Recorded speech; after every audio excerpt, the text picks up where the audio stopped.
Just take a very good look at the bias and how the armhole looks very neat. Hello guys, welcome to my YouTube channel. My name is Prosper, and in today's quick tutorial we're going to learn how to sew bias tape on armholes. Usually a bias tape comes with a little pin which I just removed, and it has two parts that have been properly ironed, which results into having straight line on both sides. The next thing is sewing the bias on the armhole. This is a Princess Annie ball dress, a short dress, and we're going to be placing the bias on the armhole to sew it. So this is how the bias is going to be placed. Remember those lines that we're talking about that are properly ironed. You're going to place your needle on it and you're going to stitch.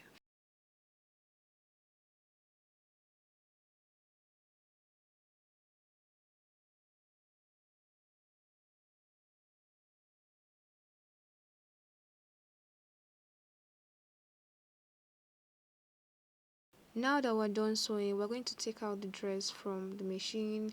We're going to cut out the thread in a very demure way, and we're going to cut out the bias. This is the remaining part of the bias. We'll just keep it down, and now we're going to be handling the other. This is literally the second part of the bias. That first part that we sewed, we're going to turn it over and sew on top of it. We are stitching on top of it, and you check the other part to make sure that the other part is looking neat.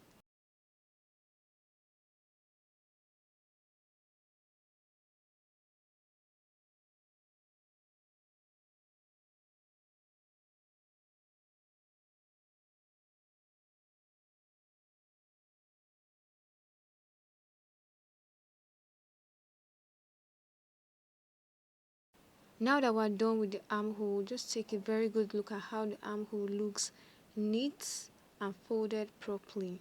If you know you've watched this video to the very end, do well to like and subscribe for more sewing tutorials like this, and this video has been very helpful to you and educational. Thank you for watching, and do have a nice day.